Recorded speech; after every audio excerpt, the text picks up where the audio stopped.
This is Me Before Mom, the podcast that helps moms stay connected to themselves while doing the most important job they'll ever have. And I'm your host, Bert Anderson.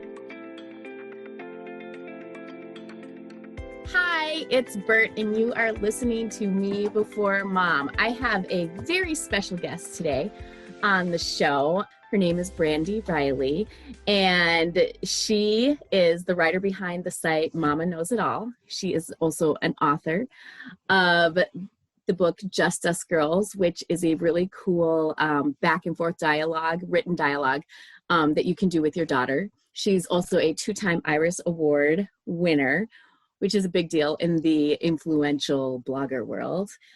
She is the creator of the Facebook group Courage to Earn, which has currently 6,000 plus members. She has recently taken on creating a influencer activist toolkit to help influencers navigate the social justice climate that we're in today, and the state that we're in today, and kind of, you know, how can you advocate for the different groups that need help.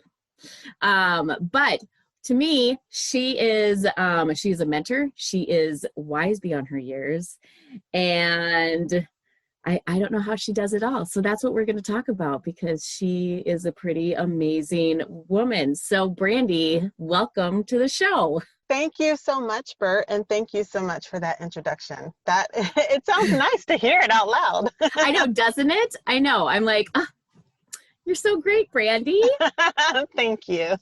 But I have to say, and just so people can understand this, so Brandi's like super accomplished. She's done all this stuff, but she's incredibly humble and down to earth, which is why I think so many of us look up to you and respect what you have to say.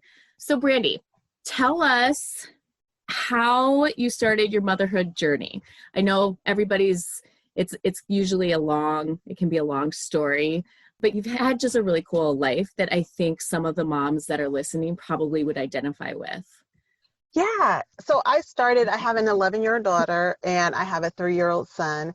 And I started my journey as a single mom, actually. I was in a relationship and realized, I wouldn't say too late, but realized after I was pregnant that it wasn't the type of relationship that I wanted to continue. So I made the decision to be a single mom and take care of my daughter on my own. And it was great for the 2 years that I did that. But I met my husband, and it's just interesting how you meet somebody and they're just like the perfect person for you. And he's the perfect father for my daughter. And you guys have a really romantic story. It's totally like a romantic comedy. Tell us about it. Yeah. So we met at a conference. It was my first time ever leaving my daughter. It was a work conference. Both he and I worked in the nonprofit industry, and we were in Indianapolis. I was sitting in the lobby actually working on my blog, and he came and said, "Can you watch my computer for me?" And I was breastfeeding at the time, and although my daughter wasn't with me, I needed to pump, and I was just about to go upstairs. So I said, "Well, you need to hurry up, because if you're not back in 5 minutes, I'm leaving." So he came back, and I noticed his name tag in an organization that I just absolutely loved. And so we started talking, and from there, we spent the rest of the time at the conference together. I gave him my phone number on my way out the door and texted him while I was riding to the airport. And in the airport, we just messaging each other the entire time. And we have been together ever since. You guys, and they have a beautiful family. Both of you are such a beautiful couple, and Ava is beautiful, and Jamie is the cutest darn thing ever. Thank you.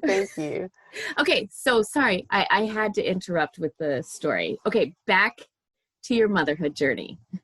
I was working and things were tight. Money was tight.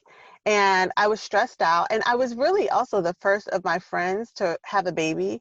So they were super supportive, but there's just a difference when you're not a mom yet, talking to your friend who is a mom. So I decided to start a blog just to share what I was going through, and hoping that, I wouldn't keep talking to my friends and getting on their nerves, but I quickly found that I could earn money from my blog, and it was extra income that I absolutely needed. So I kept doing that. And once my husband and I decided to be together, I moved from Philadelphia to California because that's where he lived, and just became a family. Mm-hmm. That's awesome. So good. So, okay. So in those early years, when it was just you and Ava, how did you set a time? Like, did you set a time for yourself to kind of Yeah. decompress? Yeah. hmm How are you able to do that? So the way that I did that was when Ava went to bed at night, that was my time. Mm-hmm. She went to bed like 7:30, 8 o'clock, something like that, as an infant and then a toddler. And after that, that was my time. And I'll tell you, people didn't like it. I had some friends who, they wanted to talk or they were upset that I wouldn't call them, but I just needed some time to myself where I Mm-hmm. could watch TV, where I could read, where I could write, where I could just, decompress and get filled back up with energy for the next day to do it all over again. So I just took it. I took it and Mm-hmm. I was very intentional about saying I need time for myself. Mm-hmm. Yeah. And I've always appreciated that about you because you encourage to earn. Talk about that a lot, about the need to kind Yeah. of step away and refocus.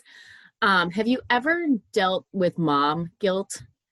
Oh yeah, I definitely have. I mean, back then when I just had Ava, not so much because we were together all the time. So even though I was having my me time, she was sleeping. But Mm-hmm. now with two kids and a husband, there are times when I think like, man, I should be at home cooking, or I should be, Mm-hmm. cleaning up, or I need to read a story to the kids. And then I have to just remind myself, like, I'm a good mom. It's better for them if I am well rested than if I begrudgingly read a book or begrudgingly watch a movie. Right. I stopped holding myself up to a fairy tale standard of what motherhood is supposed to look like and what moms are Mm-hmm. supposed to do, and started like appreciating my darn self for just how good I am with what I do. Yeah, exactly. I really like that. It's the whole putting your oxygen mask on first. Right, exactly. Yeah, for sure. So tell me, how has life changed for you during COVID? Oh, wow. So, my experience might be a little different than some people.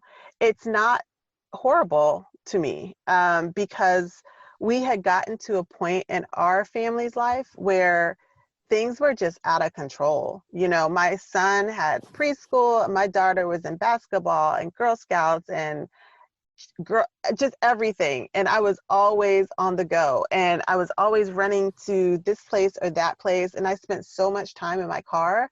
And then Mhm. that coupled with work and coupled with keeping up with the house and trying to make sure people eat and all that kind of stuff, it was a lot. And I was really overwhelmed. And I didn't even realize how much so I was until everything shut down.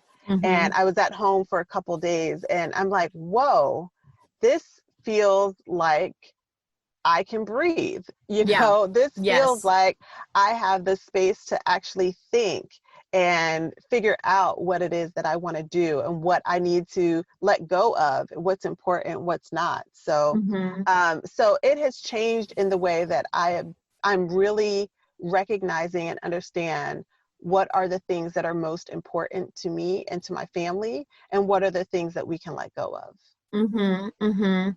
No, I totally hear you on that because I felt the same way. It's weird because I would like for the pace to stay the same now, Yeah. hmm but I would like for everything to remain open. Yeah, no, I get that. I You get that. know? But I'm telling you, Bert, we can't have it both. We We can't have it both can't. ways. And I'm seeing it. I'm out in California. I'm in a county that actually is one of the few counties that still hasn't opened all the way up yet. And Mhm. even with the few things that we do have open, like traffic has picked up. So I'm in Oakland, California, and Mhm. we're 20 minutes from San Francisco. My husband works over there in the city, and he's used to sitting in traffic for 2 hours going to work, coming home, and we just know that there's going to be traffic. But lately there hasn't been much, but with a few things opening, it's starting to pick back up. And I'm like, oh boy, let's not get back to that. We were doing really good. So I let's just relax. know. I know it would be really nice. Like there's a part of me that misses because in Minnesota we've opened up pretty much. I mean, there's still numbers, like limited numbers in restaurants and stuff. I actually ate in a restaurant for the first time like a few weeks ago, and that was a really weird Oh, wow. experience. Yeah. Very weird experience, but you had to make a reservation. And it's this little tiny like mom and pop diner. So it was weird having to call in and make a reservation, but they have to keep, capacity lower Yeah. Mm-hmm. than they normally do. But I know it's been interesting just being on lockdown and realizing how much I actually like my family and I like my Yeah. kids, Mm-hmm. you Yep. know? And you start looking at your home like, okay, this is the place where I spend a lot of time. Mm-hmm. Instead of making excuses for, oh, why we can't get this new bed, or why we can't, paint this. You're like, this is the space where I'm spending the bulk of my time. It should be the most comfortable place in the world for me. So I have definitely appreciated that part of the pandemic. Yeah, for sure. You're still working outside of the home Mm-hmm. and Yep. earning money from your blog and book, right? Yep. Mm-hmm.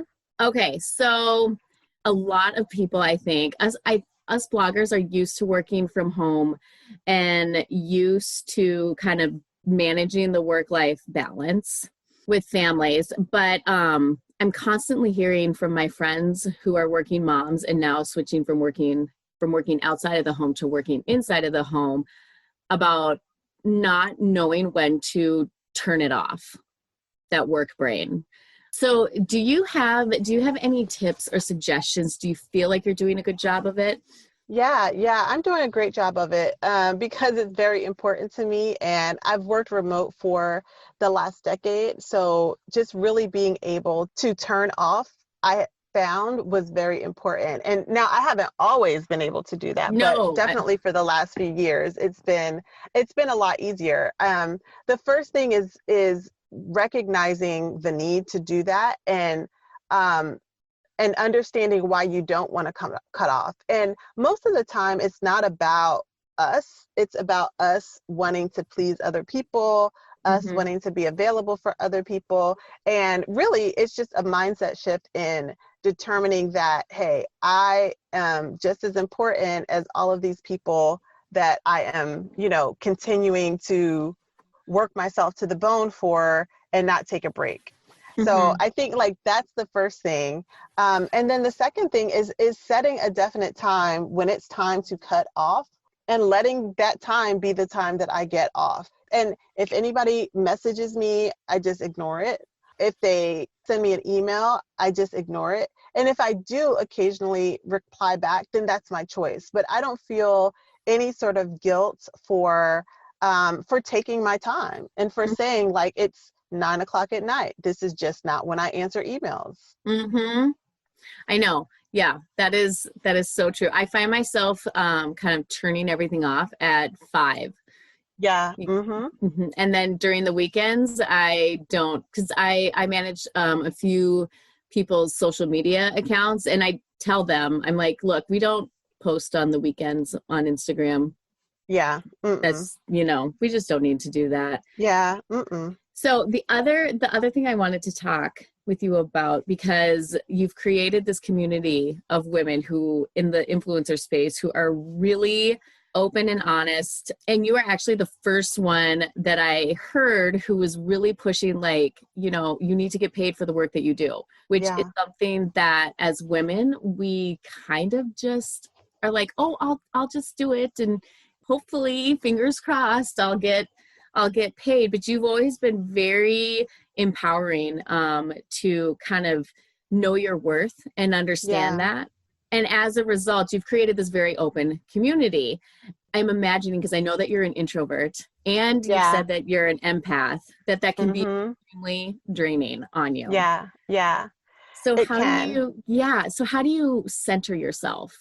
Again, with the intention, again, with recognizing and understanding that, my first responsibility is to myself, regardless of how much I want to help and regardless of how much I want to support, like I can't be everything to everybody. So first of all, admitting that, and Mm-hmm. recognizing that.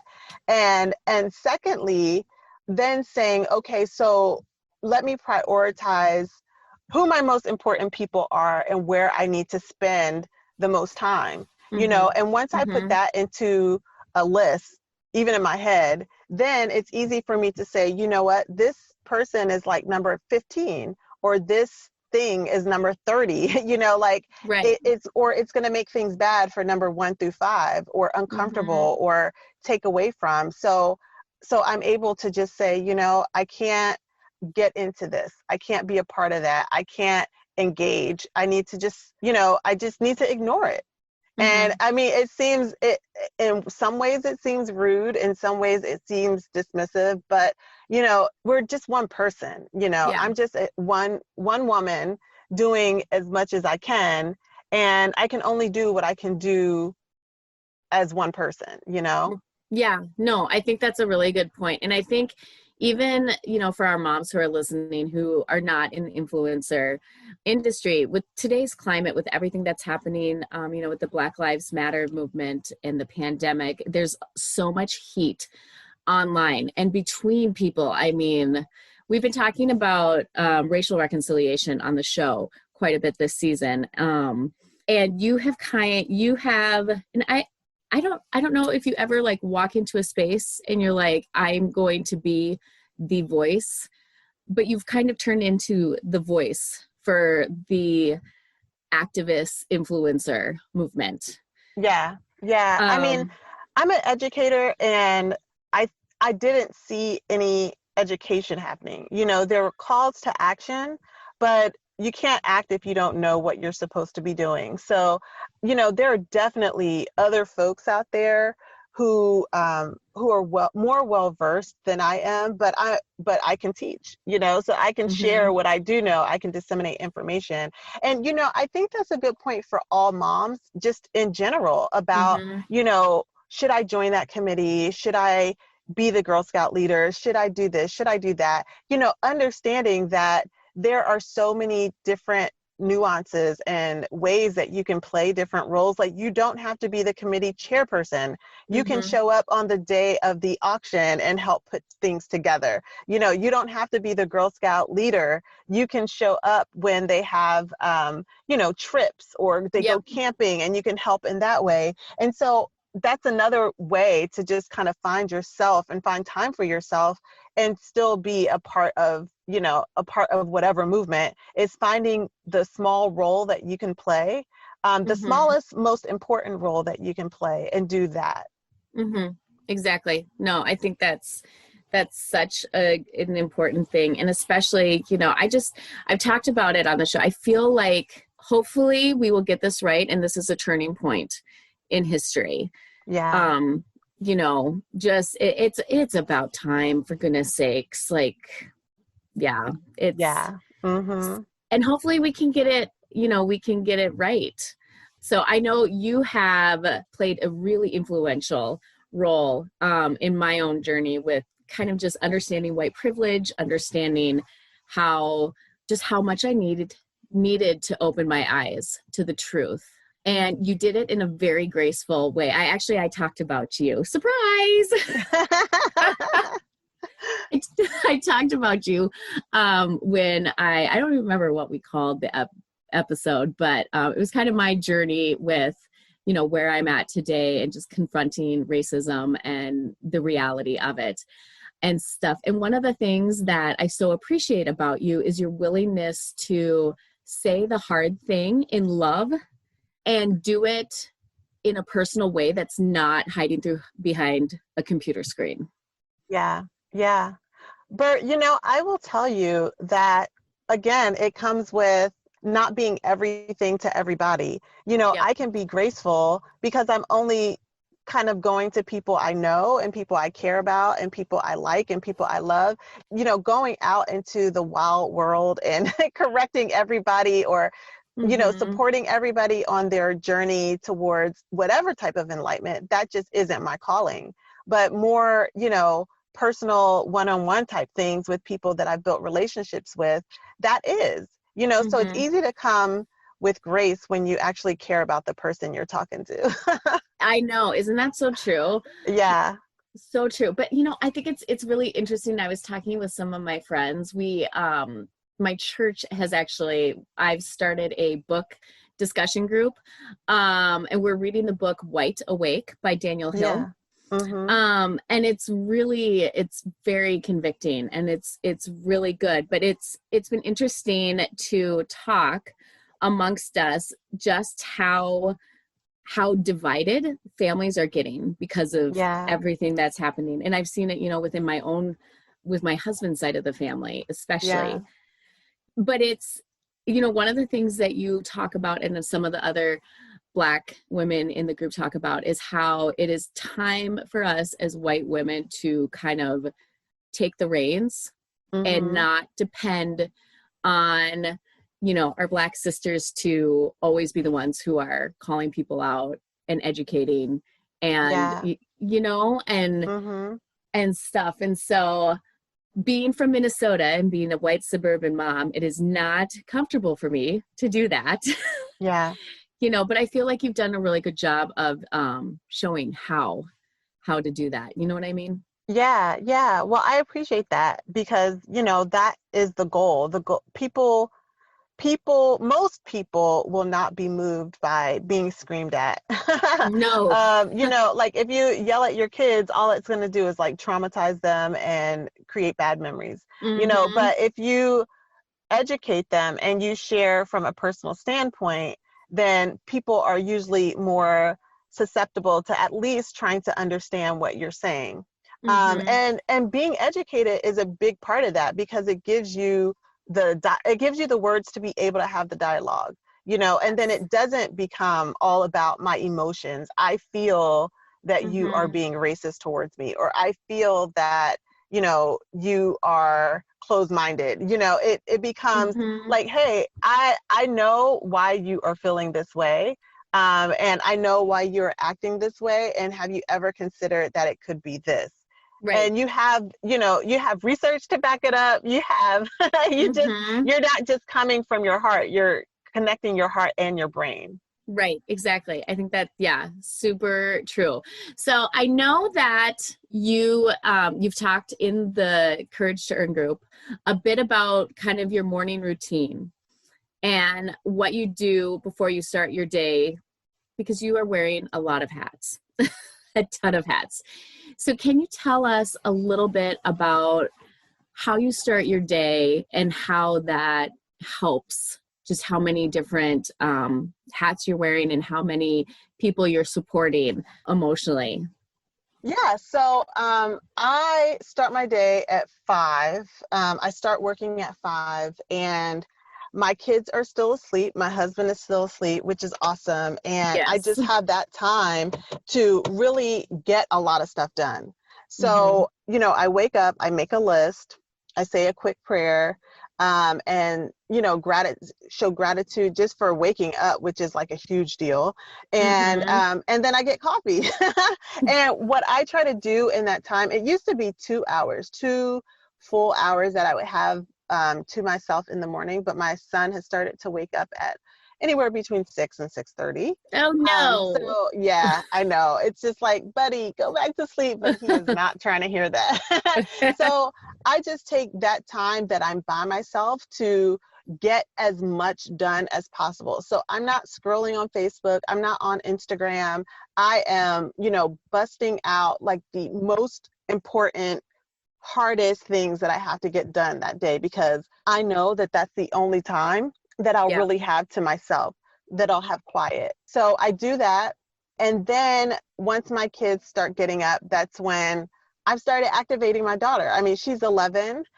She does have her own camps and classes and things like that, but certain things are her responsibility, getting breakfast. And my son Mm-hmm. knows, until Sissy wakes up, I'm not getting him any food. You can have water, you can have a cutie, and That's and awesome. then you need to just wait until Sissy gets up, Yeah. and teaching my kids that they are not being deprived because I'm not meeting every one of their needs at the exact moment that they want it has been a life changer for me. And especially for my mornings, because I am able to just sit down from 5 until about 9 and just work. And at least one, maybe 2 of those hours are just me by myself able to work. That's awesome. I do the same thing with my kids, but every once in a while, I feel a little twinge of guilt, like I should be the mom who's making pancakes every single day for breakfast. And Yep. I call it the Pinterest mom, because I feel like I love Pinterest as a way to get ideas. I get recipes from there all the time. But there is this culture of trying to be like the June Cleaver, the modern day June Cleaver. And I don't know if it's a good thing, because are we really teaching our kids how to be good humans who can support themselves? Right. Yeah. And I will say, I feel the same way, Bert. Like, I would love to make my kids pancakes, but even on the weekends, I don't feel like it. Somebody's going to I'd rather order breakfast and go out. I live in the city, so I can go to a restaurant and get breakfast or have it delivered. I'm not really compelled to cook breakfast anymore. No. But I think that there is, I love that moms do that for their kids. And if they have the capacity and they're not doing it just because they feel like they have to, like if they want to do it and they have the time and the energy, I'm all for it. But yeah, I stopped feeling guilty about it because I realized, I am the mom that will jump in the car when my kids are like, Mom, can we get Sonic, or can we get, I'm like, you know what? Why not? Put on your pajamas. I know it's bedtime. Let's go. Like, I'm the cool, awesome, amazing mom in so many other ways that, my kids are fine if they're eating cereal. Yes, exactly. I know. Every once in a while, I feel I'm not the best at playing with my kids, Yeah. which sometimes I'm like, oh, I should be better about it. I should be better. But then I think back to my own mom, and I have an amazing relationship with her. She's my best friend. And she didn't play with me as a kid. And I'm looking back, I don't feel like I missed out on anything. And I think we forget about that when we compare ourselves to each other all the time. So. And kids need independent play. And also, if they have siblings, my kids are 8 years apart. But they play fine together. My daughter, she role plays with my son. They like a lot of the same things. Well, he likes what she likes just because he loves her so much. And I'm like, that's fine.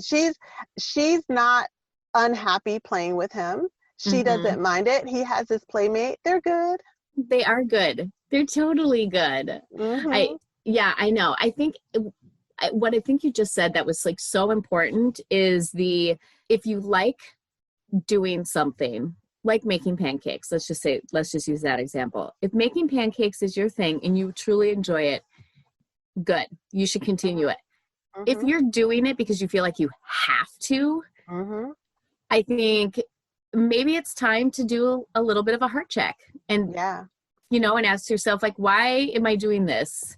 And am I happy doing it? Because I think that as soon as we become moms, our nature is, for most of us, to just become very self-sacrificial. And in doing that, we forget who we are. We almost we can become a little resentful, towards our family, because we give and give and give and give and give. And so, I know. I wish we could change moms and just help them free themselves of that. Yeah. I mean, we have to do better. I think what has helped me a lot is remembering that my kids are whole humans, and treating them like whole humans, not like, puppies that can't do anything for themselves. And also, letting my kids be a part of my journey. So like with my daughter, I was doing everything. I'm kind of still, I'm the Girl Scout leader. I am the volleyball coach. Of course you are. I'm all of these type of things. But there were some times, like, for example, with Girl Scouts, my daughter wasn't doing the things that she needed to do in between our meetings. And so I just sat her down and said, listen, I love doing anything that I can to be able to spend time with you. But if this isn't important to you, then I can not give up my Friday evenings to go to these meetings if you're not taking it more seriously than I am. You Mm-hmm. know, and I said, and I told her, it's not, I'm not saying you have to quit Girl Scouts. I'm just saying I'm not going to be the Girl Scout leader and putting in all of these hours, because I love helping other girls. I love that. You know, I Yeah. love mentoring young girls, but I also like my Friday evenings. So if it's Yes. not if it's not getting, if it's not doing what I was joining to do it for in the first place, which is to benefit my daughter and to spend more time with her and to be a part of something that she really loves, then I can use that energy, I can save that energy and use it somewhere else where it's going to be more impactful. That's so true. And I love how you just said save that energy, because I think that's how we need to start thinking about things as moms. Mm-hmm, I'm mm-hmm. telling my kids all the time, like, it's not worth the emotional energy, or No. is this Mm-mm. really what we want to waste our, energy on, and how we're feeling. And I feel like it's very empowering for our kids when they see that and when they hear those Yeah. kinds of words and they start to Mm-hmm. understand what it means. Yeah. I've seen it in action, because my daughter was in this private choir program, and my goal was for her to do it from kindergarten all the way up until 12th grade, because I just loved watching the kids who had done it that long. And it Hmm. was a substantial tuition, and but I was like, it's classical singing. I'm like, you're doing this. And I remember my husband said to me, she said, Mom, I don't know if I want to do it this year. I said, well, you're doing it. And then my husband later said to me, you know, Ava told me she really doesn't want to sing that type of music. Like, she just doesn't like it. And I heard him and I was like, you know what? You're right. And I went to my daughter and I said, you know, how do you feel about this? And she said, I like pop songs. I don't like classical singing. I don't like this type of music. It's not fun. It's boring. And I'm not even feeling like I'm learning anything. And I was like, okay, well, we don't have to spend X amount of money on this every month Right. anymore. And we can find something that you do like. But I think that, you know, being able to articulate what they want is something that our kids learn from us doing that with Hmm. them. And it, like you said, in a way that's graceful, not like, oh, I hate this, it sucks, and I just give up. But, you know, I am consciously making a choice that this is not something that I want to spend time on. And Hmm. it's And okay for it me to is. do that. Yeah. Yeah, it is. It is. I, in the first season of Me Before Mom, I talked about how we took a year off of extracurricular activities, Yeah. uh, because it was just a fight. My daughter was in Mm-hmm. ballet, and taking her to it, it was just a down and out fight to get her hair in a bun and put on the tights and all Mm-hmm. that stuff. And I was like, I'm not doing this. Like, Yeah. if you really want to be in ballet, we can do this and that's fine, but I am not going to be dragging you there. And it was really, that year was really freeing. It was almost kind Yeah. of like COVID, the pandemic and lockdown before, Yeah. it happened, because Mm-hmm. it was so Mm-hmm. freeing to be able to kind of step away and not feel so much pressure Yeah. from No, outside I get that. influences. I get that. My daughter, I will sign her up for anything, any and Hmm. everything. But the caveat is she has to ask me, and then she has to remind me to actually sign up, Yeah, because yeah, I was taking her to theater, and, every single day we had something, picking her up from school and then rushing to this place and that place. And the waiting around, Bert, like, it's not just, I okay, I'm going know. to take you to the theater and then I can go home and get some stuff done. It's like, no, theater class is an hour and 15 minutes. Yep. So by the time I get home, it's time to turn it back around. So now I'm And it just hanging doesn't out make any around here. sense. Yes. Exactly, exactly. So I just said, hey, I will sign you up for whatever. I will participate in whatever. I'm going to, I will occasionally call things out to you and say, hey, what do you think about this? Do you want to do that? But at 11 years old, she has a computer. She has a tablet, Right. she knows what she's interested in, and she can tell me what she wants. And I'm totally okay with that. Now, there are some times when I realize, as an 11-year-old, she doesn't know how to make the best decisions for herself. So there are some things like math tutoring, or Yeah. like her summer camp programs right now that she's in, that I was just like, you're going to do this. Hmm. But but any other sort of extracurricular stuff, she had, she has the choice of letting me know she wants to do it, and then actually taking the responsibility of making sure she gets signed up and all that. Yeah. And I think that's the key is I think we forget that there's an extra in extracurricular. You know what I mean? Like Mm-hmm. it's extra. It's not mandated. Right. You don't have Exactly. to do it. Mm-hmm. Yeah, no, I think yes. Yes. I know. So do you hear that, moms? You can say no. Oh, I have another tip for another way that I kind of Yes. balance things is I don't double up my schedule. So if you have theater on Tuesday, we're not going to do theater on Tuesday at 3:30 and then swimming class at 6. It's just Yep. you're doing one thing. And the same for my meetings, the same Mm-hmm. for like everything. If I have Mondays, I already have Mondays are the only day at work that I really can't flex the way I want to. So it's Mm-hmm. like, I don't do anything else. I don't do any coaching calls. I don't do any of my blogging work. Like there's no expectations for me on Monday besides the 3 meetings that I have for work, Mm-hmm. in terms of classes for my daughter, workshops for myself, anything. That's all that I Mm-hmm. do. I don't even cook on Mondays. A lot of times on Mondays, if my husband isn't able to cook, then I'll just order dinner. Mm-hmm. I'm really very just honest about the time and the energy that I have. Well, it's a nice way to ease into the work week before it gets Yeah. really crazy and to give yourself permission to not cook. I love that idea. I'm going to adopt that. What day should I do that? I guess I kind of do that on Wednesdays. Wednesdays are like my leftover frozen pizza nights because I just don't have time. It's too much. Yeah. Yeah, you got to pick that day. My daughter took a cooking class during this pandemic, and Okay. every Tuesday was her responsibility to do the class, and then she would cook. And my husband actually made it a mandate that now she cooks one day a week. So Oh, I like that. between my daughter and my husband and cooking out, buying food from, outside the house, Uh-huh. I'm down to maybe 2 days a week having to cook. So that's awesome. That is awesome. I should do that with Brennan because he's the same age as Ava. There's no Yeah. there's no reason why he can't cook. Yep. Yep. And the rule for cooking for her that I told her, because she was overthinking, which like as humans we do, I was like, Yes. listen, I don't care if it's quesadillas and a green salad, like cheese quesadillas and a green salad. I don't care if it's, if you want to make pancakes from a box mix, whatever, Mhm. as long as you make us food, we are happy. Right. You take the responsibility to do it. Yeah. Yeah. Mm-hmm. And it's a really good life lesson. I remember when I graduated college, I had no idea how to make anything in the kitchen other than macaroni and cheese. That was not much to my mother's chagrin. She tried to teach me, and I just was not interested.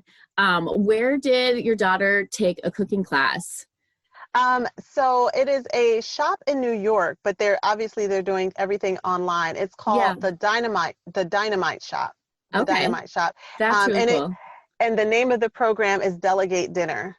Delegate Oh, Dinner. Yeah. And I'm like, yeah, it works. So one of the moms from our class, she signed her son up for it, and she sent an email. And so maybe like 9 or 10 of the kids from our class were on that. We're on the meetings every Tuesday. hmm Yeah, it was really fun. that's really cool. So is it like a Zoom type of Yeah. class? Yep. It's on Zoom. There's a teacher, a chef. There's actually 2 chefs. And she shows everything from knife techniques to, how to cut I'm an onion. jealous. Yeah, and the food was really good. It wasn't super, it was kid friendly, but it was elevated. I need to learn knife techniques myself. Yeah, exactly. Yeah, I don't know how to I really don't know how to use a knife. Yeah. So I Yeah. suppose can Ava do the super fast like onion chopping thing? No, she's still nervous about that, but onions were definitely in the recipes every week. I think there was something Yeah. that required onions. So she's over onions right now. She's a little over it, but He's like, yeah. I'm done. I'm done with Yeah. onions. Mhm. So we're kind of wrapping up, although I could talk to you for hours on end, but is there anything that we didn't cover that you want to share with our audience of moms? Sure, sure. The most important thing for me and being able to, be able to balance my work and my life has been really just working on my own self-esteem and how I think about Mm-hmm. myself and, how important I am, especially compared to other people. Moms, women, but moms especially, we tend to put ourselves so low down on the list of priorities. Yeah. And everybody else's thing is so much more important than ours. Yes. And I think taking some time, like if you find that it's really difficult for you to ever do anything for yourself or to ever have time for yourself, is to work on that part, work on the self-esteem, work on, looking at your past and figuring out like, how did it come to be that I stopped thinking that what is important to me matters, or Right. that my health matters, or that, being able to get sleep, or me being able to sit down and eat, not just, serve everybody and stand at the counter eating. When did that Mm-hmm. stop mattering? And what does that stem from? And then work on healing that. Because Yeah. once you do that and you start to have like an accurate sense of self-importance, then you're able to take care of everybody around you better, because it's not, covered in like this guilt. It's not, you're not doing it out of guilt, and you're not doing Right. it for any other reason besides I want to do this. So like when Right. I cook for my family, it's delicious and they love it because I'm not doing it out of an obligation, like this is what moms do. I'm Right. doing it because I care about you and I feel like doing this right now. Mm-hmm. And you want them, it's a way of showing your love Exactly. instead of just fulfilling a duty. Exactly. Yep. That's yeah. So Brandi, where can people find you on the interwebs and the bookstores? Yeah, so mamaknowsitall.com is my blog. It's a parenting lifestyle site. It's really good, I think. There's a It lot is of good real. articles It on is there. So really good. It is. yeah, And you made egg rolls. I did. That's, oh my gosh. My aunt showed me how to make them. My aunt is Asian, and they are authentic. They are, well, the flavors are authentic. And they are just, they're so good. My family loves that. And that's an act of love. When I make that for them, they know that, wow, mom is in a good mood. And She loves us. she's making us um, egg rolls. exactly. They know that. And I'm also at couragetoearn.com. And you can find me on Instagram, Twitter at Brandi Jeter, Jeter. Awesome. Well, thank you so much, guys. I hope that you enjoyed listening to Brandi and you take some of her guidance to heart. And above all else, as you're doing this self-discovery, be kind to yourself. Always be kind. That's all we have. Thank you so much for listening. Be sure to connect with me on bertmanderson.com and please visit our website, matriarchdm.com, for all of the show notes and to hear other awesome podcasts.